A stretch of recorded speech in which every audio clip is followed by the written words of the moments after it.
नमस्कार. शोभा जगदाळे गप्पा थ्रू काव्यांगणमध्ये आपले मनपूर्वक स्वागत. मित्रांनो, आपली मुले समाजात संस्कारी घरातील मुले म्हणून वावरावीत, तसेच आई वडिलांचे नाव मोठे करावे असे प्रत्येक पालकाला वाटते. आज मी मुले सुसंस्कृत होण्यासाठी कोणत्या गोष्टी टाळाव्यात या विषयावर बोलणार आहे.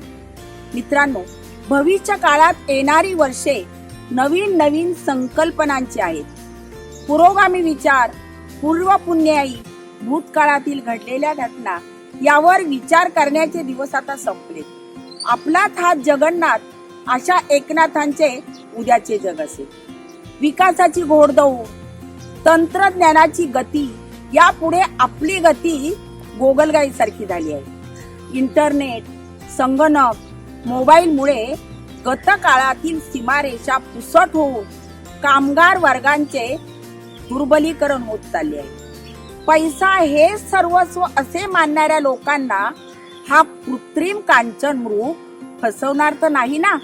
तसेच माणसापेक्षा यंत्रे वाढत चालल्यामुळे माणसाने यंत्रे फिरवण्याऐवजी ही यंत्रेच माणसाला फिरवणार तर नाही ना, अशा प्रश्नांमध्ये आपण चिंताक्रांत असतो.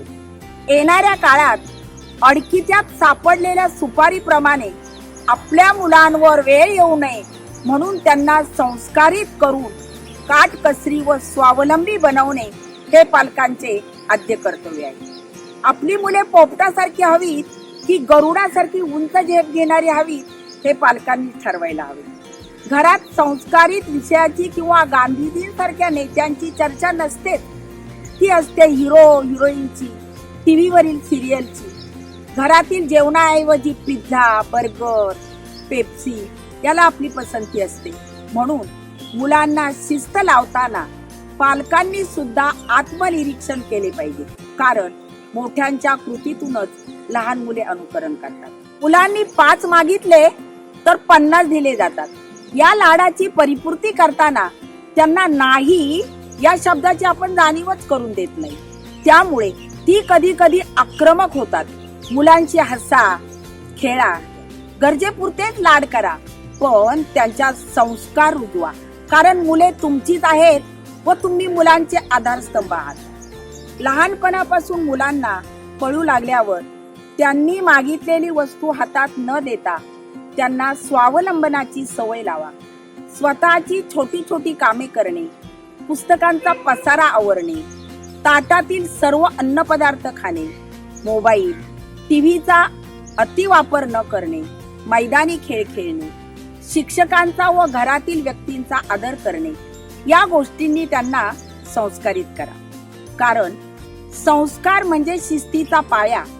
पालकांच्या संस्कारामुळे मुलांची वागणूक घडते. चूक झाल्यावर न ओरडता प्रेमाने समजावलेल्या गोष्टी मुले लगेच ऐकतात. असे वळण लागले तर ते मूल घरी असो किंवा इतर ठिकाणी नीटनेटकेपणानेच वागेल. आदर्श कुटुंब होईलच, पण त्याबरोबर जुने ते सोने असणारे गाव व आजी आजोबांनी भरलेले घर यांचाही त्यांना विसर पडणार नाही. आजचा भाग कसा वाटला कमेंटद्वारे जरूर कळवा व व्हिडिओ आवडल्यास चॅनलला सबस्क्राईब करा. धन्यवाद.